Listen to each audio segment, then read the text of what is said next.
Good morning दोस्तों, welcome to AMC classes. आज है 20 अगस्त। तो 20 अगस्त से जुड़े हुए जितने भी इंपॉर्टेंट करंट अफेयर हैं वो हम आज इस वीडियो में डिस्कस करेंगे। साथ ही हर करंट अफेयर से जुड़ी हुई डिटेल्स इस वीडियो में बताई गई है, तो आप वीडियो को लास्ट तक जरूर देखें। साथ ही आज के करंट अफेयर का रिवीजन और लास्ट में मेरे द्वारा इसमें क्वेश्चन पूछा गया जिसका आंसर आपको कमेंट बॉक्स पर देना होगा।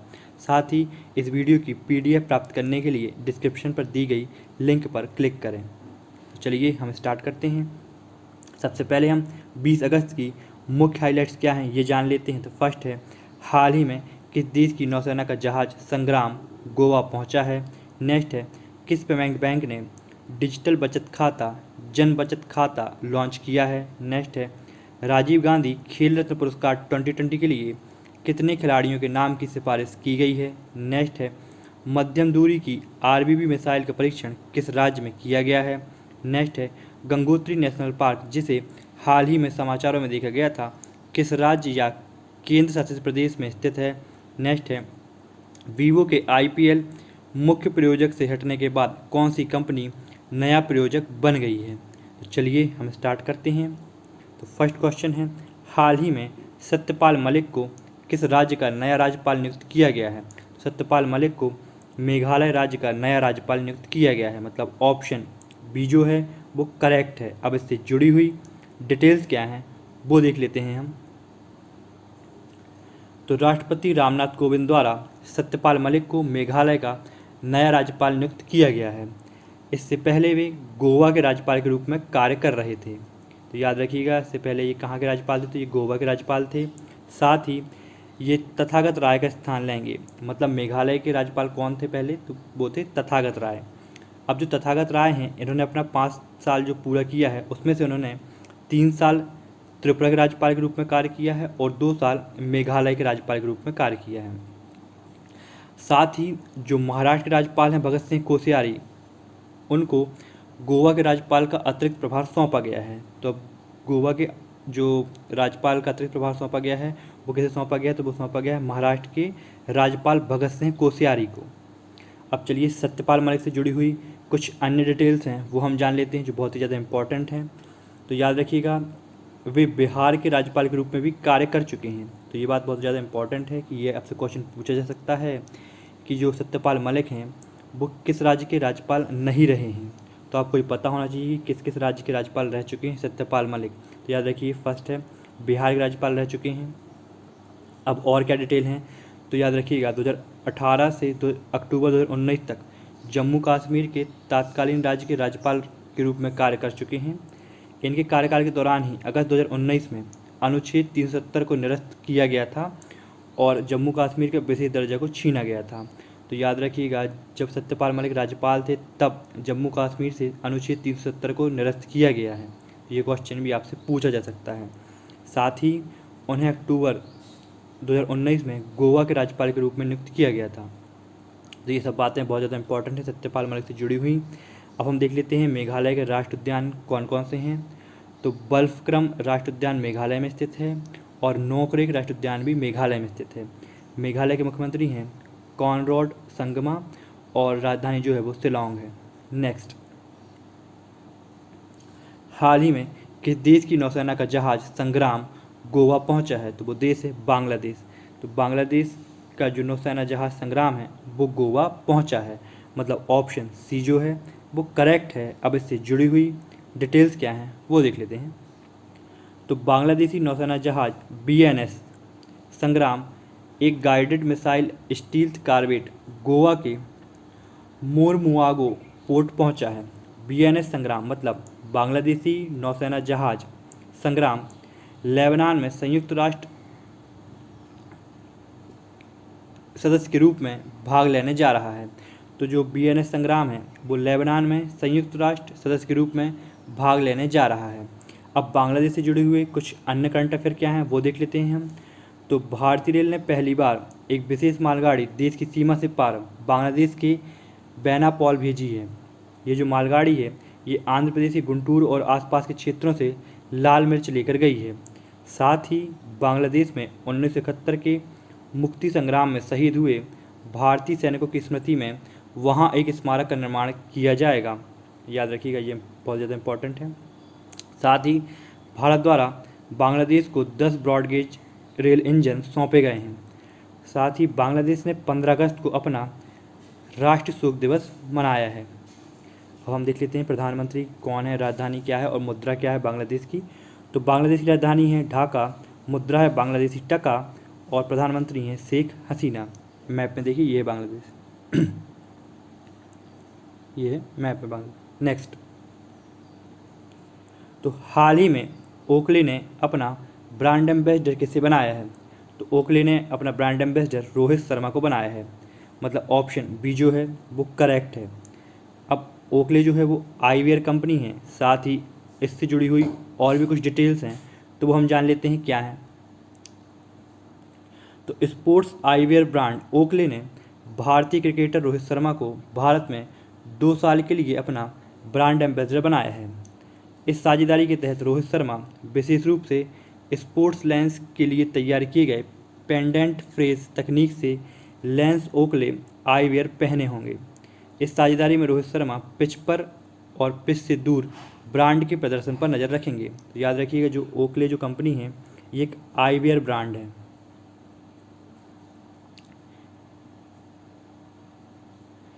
नेक्स्ट, किस पेमेंट्स बैंक ने डिजिटल बचत खाता जन बचत खाता लॉन्च किया है? तो वो बैंक है Fino payment bank. Fino payment bank द्वारा जन बचत खाता लॉन्च किया गया है। मतलब ऑप्शन सी जो है वो करेक्ट है। अब इससे जुड़ी हुई डिटेल्स क्या हैं वो जान लेते हैं हम। तो फिनो पेमेंट्स बैंक द्वारा आधार प्रमाणीकरण आधारित डिजिटल बचत खाता जन बचत खाता लॉन्च किया गया है जो उपभोगकर्ता को न्यू बैंकिंग अनुभव प्रदान करेगा। अब देख लेते हैं हम जन बचत खाता के अंतर्गत क्या है। तो ग्राहक किसी भी फिनो शाखा अथवा मर्चेंट पॉइंट पर फिंगरप्रिंट और ओटीपी के जरिए लेन देन करने में सक्षम होंगे, जबकि गैर फिनो केंद्रों पर उन्हें आधार प्रमाणीकरण की आवश्यकता होती है। और क्या है, तो इससे पहले फिनो पेमेंट्स बैंक ने विशिष्ट ग्राहक बेस को लक्षित करने के लिए शुभ व भविष्य बचत खातों का शुभारंभ किया था। तो इससे पहले फिनो बैंक ने काय की शुरुआत की थी? तो उसने की थी शुभ और भविष्य बचत खाते की शुरुआत की थी फिनो पेमेंट्स बैंक ने। और अभी क्या काय की शुरुआत की है? तो ये की है जन बचत खाता की। अब हम देख लेते हैं इसके सीईओ कौन है और इसका मुख्यालय कहाँ है। तो फिनो पेमेंट्स बैंक के अध्यक्ष हैं professor Mahendra Kumar Chauhan. Fino payments bank की स्थापना 13 जुलाई 2006 को हुई थी। फिनो पेमेंट्स बैंक के एमडी और सीईओ हैं ऋषि गुप्ता। फिनो पेमेंट्स बैंक का मुख्यालय मुंबई महाराष्ट्र में है। नेक्स्ट, तो राजीव गांधी खेल रत्न पुरस्कार 2020 के लिए कितने खिलाड़ियों के नाम की सिफारिश की गई है?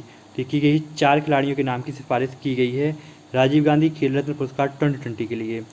तो मतलब ऑप्शन ए जो है वो करेक्ट है। अब इससे जुड़ी हुई डिटेल्स क्या हैं वो जान लेते हैं हम। तो राष्ट्रीय खेल पुरस्कार चयन समिति ने भारत के सर्वोच्च खेल सम्मान राजीव गांधी खेल रत्न पुरस्कार 2020 के लिए 4 खिलाड़ियों के नाम की सिफारिश की है। उन 4 खिलाड़ियों में से 2 खिलाड़ी कौन कौन है? तो वो हैं क्रिकेटर रोहित शर्मा और पहलवान विनेश फोगाट। ये उन 4 खिलाड़ियों में से 2 नाम हैं। अब 2 नाम और कौन कौन से हैं? तो वो 2 नाम हैं टेबल टेनिस खिलाड़ी मनिका बत्रा और पैरा चैंपियन एम थंगावेल। ये 2 नाम और हैं, मनिका बत्रा और एम थंगावेल। अब जो राष्ट्रीय खेल पुरस्कार समारोह का आयोजन है ये वर्चुअली होने की संभावना है कोविड-19 के चलते हुए। अब हम राजीव गांधी खेल रत्न पुरस्कार से जुड़ी हुई और भी कुछ डिटेल्स हैं जो बहुत ही ज़्यादा इंपॉर्टेंट हैं वो हम जान लेते हैं क्या हैं। तो इस पुरस्कार की शुरुआत 1991-92 में की गई थी और जो विश्वनाथ आनंद हैं शतरंज ग्रैंड मास्टर, उन्हें यह पुरस्कार दिया गया था और ये पहले व्यक्ति मतलब पहले खिलाड़ी थे जिन्हें यह पुरस्कार प्रदान किया गया था। खेल रत्न पुरस्कार के विजेता को 7.5 लाख रुपए पुरस्कार राशि प्रदान की जाती है। यह पुरस्कार उन खिलाड़ियों को प्रतिवर्ष दिया जाता है जो अंतर्राष्ट्रीय प्रतियोगिता में भारत के लिए गौरव का अनुभव प्रदान कराते हैं। अब हम देख लेते हैं राजीव गांधी खेल रत्न पुरस्कार एक वर्ष में अधिकतम 3 व्यक्तियों को ही दिया जाता है। तो याद रखिएगा राजीव गांधी जो पुरस्कार है वो प्रतिवर्ष अधिकतम 3 व्यक्तियों को ही प्रदान किया जाता है। यह केवल दूसरा मौका है जब पुरस्कार के लिए 4 एथलीटों के नाम की सिफारिश की गई है। इससे पहले 2016 में shuttler PV Sindhu, gymnast Dipa Karmakar, shooter Jitu Rai और पहलवान साक्षी मलिक को यह पुरस्कार दिया गया था। तो इससे पहले 2016 में भी 4 खिलाड़ियों को यह पुरस्कार प्रदान किया गया है। नेक्स्ट, किस राष्ट्रीय नीति को कैबिनेट से मंजूरी मिल गई है? तो वो राष्ट्रीय नीति है राष्ट्रीय भर्ती नीति। राष्ट्रीय भर्ती नीति को कैबिनेट द्वारा मंजूरी मिल गई है, मतलब ऑप्शन बी जो है वो करेक्ट है। अब इससे जुड़ी हुई डिटेल्स क्या हैं वो जान लेते हैं हम। तो केंद्रीय कैबिनेट या केंद्र सरकार ने फिलहाल बैंक, रेलवे, एसएससी पदों पर भर्ती के लिए प्रस्तावित कॉमन एलिजिबिलिटी टेस्ट सीईटी आयोजित करने के लिए एक राष्ट्रीय भर्ती एजेंसी के गठन के प्रस्ताव को मंजूरी दे दी है। अब एक ऑनलाइन प्रवेश परीक्षा सीईटी में के लिए ही आपको उपस्थित होना होगा, मतलब टेस्ट एक, परीक्षा अनेक के आधार पर यह कार्य करेगी। ये एजेंसी जो बनाई गई है, एक ही आपको ऑनलाइन प्रवेश परीक्षा के लिए आपको फॉर्म भरना होगा और सीईटी के लिए आपको उपस्थित होना होगा। केंद्र सरकार में लगभग अभी तक 20 भर्ती एजेंसियां काम कर रही थीं। अब सरकारी और सार्वजनिक क्षेत्र के बैंक में गैर राजपत्रित पदों पर भर्ती के लिए कोई अलग से परीक्षा नहीं होगी, बल्कि एक ऑनलाइन सीईटी होगी। अब जो इसमें क्या है, जो आपको स्कोर कार्ड प्रदान किया जाएगा यह 3 साल तक मान्य होगा। अब और भी कुछ डिटेल हैं इससे जुड़ी हुई, तो वो देख लेते हैं हम। तो प्रत्येक उम्मीदवार को अपने स्कोर में सुधार करने के लिए 2 अतिरिक्त मौके मिलेंगे। तो ये बहुत ही ज़्यादा इंपॉर्टेंट है कि आप अपने स्कोर को सुधार सकते हैं और इसके लिए आपको 2 अतिरिक्त मौके प्रदान किए जाएंगे। और जो स्कोर कार्ड है 3 साल तक वैलिड होगा। अब तीन स्कोर में जिसमें आपका सबसे अच्छा प्रदर्शन होगा उसे जो राष्ट्रीय रिक्रूटमेंट एजेंसी है वो common eligibility test merit list राज्य सरकार की नौकरियों में भर्ती के लिए लागत साझाकरण के आधार पर लागू करेगी। मतलब ये जो आपका स्कोर होगा जिसमें सबसे अच्छा होगा उसे साझा करेगी राज्य के साथ। कौन? राष्ट्रीय रिक्रूटमेंट एजेंसी। अब जो एनआरए है वो राष्ट्रीय परीक्षण एजेंसी एनटीए के समान होगा, जो पूरे भारत में मेडिकल इंजीनियरिंग कॉलेज में स्नातक पाठ्यक्रम में प्रवेश के लिए सामान्य प्रवेश परीक्षा आयोजित करता है। तो ये जो एनआरए है ये एनटीए के समान ही होगा। नेक्स्ट, मध्यम दूरी की आरबीबी मिसाइल का परीक्षण किस राज्य में किया गया है? तो मध्यम दूरी की आरबीबी मिसाइल का परीक्षण उड़ीसा राज्य में किया गया है, मतलब ऑप्शन डी जो है वो करेक्ट है। अब इससे जुड़ी हुई डिटेल्स क्या हैं वो जान लेते हैं। तो उड़ीसा के बालासोर जिले के चांदीपुर समुद्र के किनारे वायुसेना ने रूसी निर्मित हवा से हवा में मार करने वाली मध्यम दूरी की मिसाइल आरबीबी का सफल परीक्षण किया है। इस मिसाइल ने आकाश में उड़ रहे चालक विहीन एयरक्राफ्ट वंशी को हवा में ही मार गिराया। रूस में तैयार इस मिसाइल की मारक क्षमता 80 से 100 किलोमीटर है। साथ ही इसका वजन 175 से 190 किलोग्राम है। इसकी लंबाई 3.6 मीटर है। ज़मीन से 25 किलोमीटर ऊंचाई तक ध्वनि की गति से 4 गुना अधिक रफ्तार से यह वार करने में सक्षम है। तो याद रखिए ये कहाँ किस देश से निर्मित की गई? तो ये रूस में निर्मित की गई है। जो जिस मिसाइल का परीक्षण किया गया है मिसाइल आरबीबी, ये कहाँ निर्मित की गई है? तो ये रूस में निर्मित की गई है। नेक्स्ट, अब और भी कुछ करंट अफेयर हैं उड़ीसा से जुड़े हुए, तो वो देख लेते हैं। तो सरकारी भूमि की सुरक्षा के लिए अंतरिक्ष प्रौद्योगिकी और कृत्रिम बुद्धिमत्ता का उपयोग करने वाला भारत का पहला राज्य बन गया है उड़ीसा। साथ ही राज्य के 2 गांव को सुनामी तैयार मान्यता मिली है। नेक्स्ट है, उड़ीसा सरकार ने भूमिहीन किसानों को ऋण प्रदान करने के लिए बलराम योजना की शुरुआत की है। साथ ही राज्य में अग्निशमन सेवा ऑनलाइन पोर्टल लॉन्च किया गया है। साथ ही उड़ीसा के मुख्यमंत्री जो नवीन पटनायक हैं उन्हें हाल ही में पेटा के द्वारा हीरो टू एनिमल्स अवार्ड से सम्मानित किया गया है। और उड़ीसा के जो राज्यपाल हैं वो गणेशी लाल हैं। अब चलिए हम प्रधानमंत्री सीएम देख लेते हैं उड़ीसा के, और राजधानी देख लेते हैं। और भी कुछ करंट अफेयर हैं। तो भारत का सबसे लंबा बांध हीराकुंड बांध उड़ीसा की महानदी पर बना हुआ है। राज्य सरकार ने मधुबाबू पेंशन योजना के तहत ट्रांसजेंडर समुदाय को शामिल करने की घोषणा की है। अब राजधानी क्या है उड़ीसा की? तो वो भुवनेश्वर। राज्यपाल हैं गणेशी लाल और मुख्यमंत्री हैं नवीन पटनायक। मैप में देखिए ये है उड़ीसा यहाँ पर। नेक्स्ट, हाल ही में सेबी ने अपना कार्यकारी निदेशक किसे नियुक्त किया है? तो सेबी ने अपना कार्यकारी निदेशक नियुक्त किया है जेपी गर्ग को। जेपी गर्ग को नियुक्त किया है सेबी ने अपना नया कार्यकारी निदेशक। मतलब ऑप्शन डी जो है वो करेक्ट है। अब इससे जुड़ी हुई डिटेल्स क्या हैं वो जान लेते हैं। तो भारतीय प्रतिभूति और विनिमय बोर्ड ने जेपी गर्ग को अपना कार्यकारी निदेशक नियुक्त किया है। इससे पहले वह सेबी के मुख्य महाप्रबंधक थे और उन्हें जनवरी 1994 में शामिल होने के बाद कई पदों पर काम कर चुके हैं। वह देश में वित्तीय साक्षरता, निवेश, शिक्षा पर सेबी की पहल के साथ जुड़े रहे हैं। सेबी के अध्यक्ष कौन है? तो वो हैं अजय त्यागी और उसका मुख्यालय कहाँ? तो ये है मुंबई में। नेक्स्ट, हाल ही में बीएसएफ के नए महानिदेशक कौन नियुक्त हुए हैं? तो बीएसएफ के महानिदेशक जो नियुक्त हुए हैं उनका नाम है राकेश अस्थाना। राकेश अस्थाना को नियुक्त किया गया है बीएसएफ का नया महानिदेशक। मतलब ऑप्शन सी जो है वो करेक्ट है। अब इससे जुड़ी हुई डिटेल्स क्या हैं वो देख लेते हैं हम। तो भारत सरकार ने राकेश अस्थाना को सीमा सुरक्षा बल का नया महानिदेशक नियुक्त किया है। वर्तमान में इंडो तिब्बत बॉर्डर पुलिस के प्रमुख एस देसवाल इस साल मार्च में बीएसएफ का अतिरिक्त प्रभार संभाल रहे थे। अस्थाना वर्तमान में नारकोटिक्स कंट्रोल ब्यूरो का अतिरिक्त प्रभार संभालने के साथ साथ bureau of civil aviation security की कमान संभाले हुए हैं। अब बीएसएफ की जो स्थापना है वो 1 दिसंबर 1965 को हुई थी।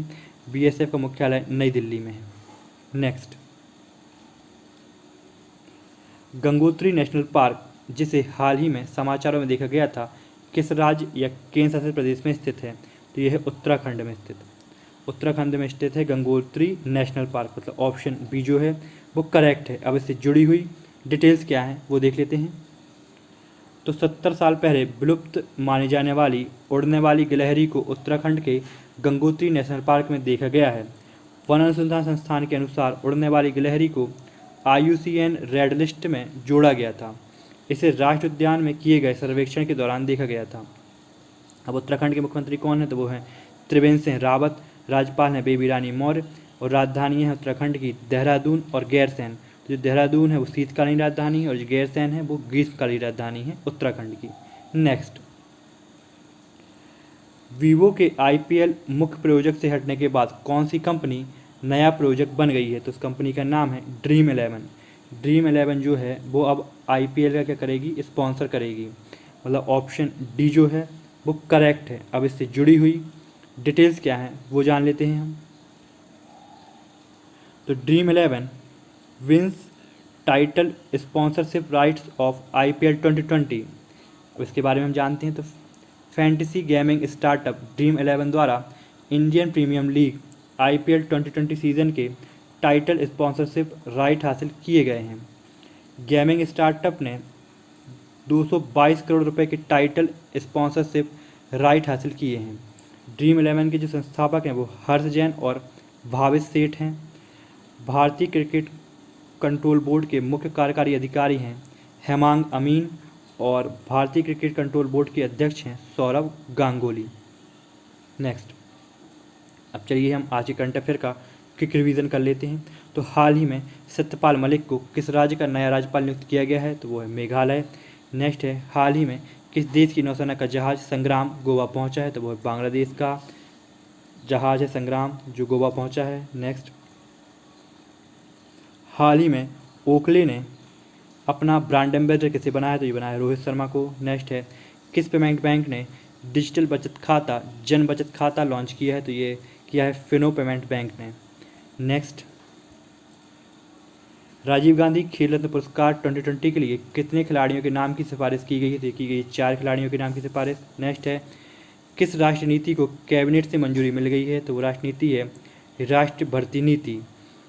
नेक्स्ट, मध्यम दूरी की RBB मिसाइल का परीक्षण किस राज्य में किया गया है? तो ये किया गया है उड़ीसा में। नेक्स्ट है, सेबी ने अपना कार्यकारी निदेशक किसे नियुक्त किया है? तो ये किया है GP गर्ग को। नेक्स्ट है, हाल ही में BSF के नए महानिदेशक कौन नियुक्त हुए हैं? तो वो हैं राकेश अस्थाना। नेक्स्ट है, गंगोत्री नेशनल पार्क, जिसे हाल ही में समाचारों में देखा गया था, किस राज्य या केंद्र शासित प्रदेश में स्थित है? तो ये उत्तराखंड में स्थित है गंगोत्री नेशनल पार्क। नेक्स्ट, तो वीवो के IPL के मुख्य प्रायोजक से हटने के बाद कौन सी कंपनी नया प्रायोजक बन गई है, तो वो कंपनी है Dream11। नेक्स्ट, अब चलिए हम आज का प्रश्न देख लेते हैं, जिसका आंसर आपको कमेंट बॉक्स पर देना होगा दोस्तों। तो हाल ही में क्वालिटी कंट्रोल लैब की स्थापना MPEDA ने कहाँ पर की है? तो आप एक क्वेश्चन फिर सुन लीजिए एक बार और, कि हाल ही में क्वालिटी कंट्रोल लैब की स्थापना MPEDA ने कहाँ पर की है। नेक्स्ट, चलिए हम कल का प्रश्न और उसका उत्तर देख लेते हैं क्या है। तो हाल ही में किस देश ने 15 अगस्त को अपना राष्ट्रीय शोक दिवस मनाया है? तो वो देश है बांग्लादेश। बांग्लादेश ने बनाया है 15 अगस्त को राष्ट्रीय शोक दिवस। दोस्तों, जय हिंद, जय भारत।